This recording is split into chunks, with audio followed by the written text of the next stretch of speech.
ମୁଁ शेख अब्दुल अहाद प्रतिष्ठाता जय नयगढ़ फाउंडेशन। आमर नयगढ़ कॉलेज मेडिकल कॉलेज प्रतिष्ठा दाबी नहीं एक आलोचना चक्र होता जो नयगढ़ बुद्धिजीवी समाजसेवी छात्र छात्र युव एवं सांबादिक बंधु मैंने जोगदे किभली भाव में आम नयगढ़ मेडिकल कॉलेज दाबी को आहरी शाणित करवा एवं लोक पाख आहरी निकटतर पहुँचवा एवं सरकार पाखे शाणित स्वर में दाबी को पहुँचे और नयगढ़ कॉलेज मेडिकल कॉलेज किभली ये प्रतिष्ठा करिया ता उपरे आलोचना होता। कॉलेज रो जो आमर नयगढ़ जिलार भौगोलिक स्थिति एवं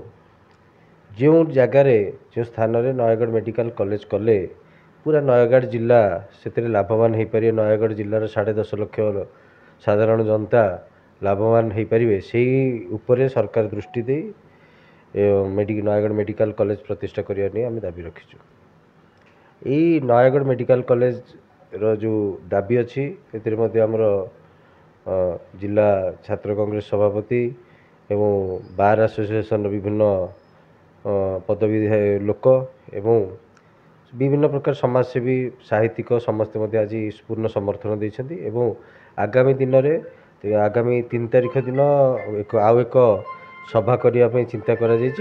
रणनीति प्रस्तुत करने आम नयगढ़ जिलार बुद्धिजीवी माने प्रस्ताव देते आम ग्रहण करूँ। 3 तारिख बैठक पर आगामी रणनीति विषय में आम आपण सामने को आणबू।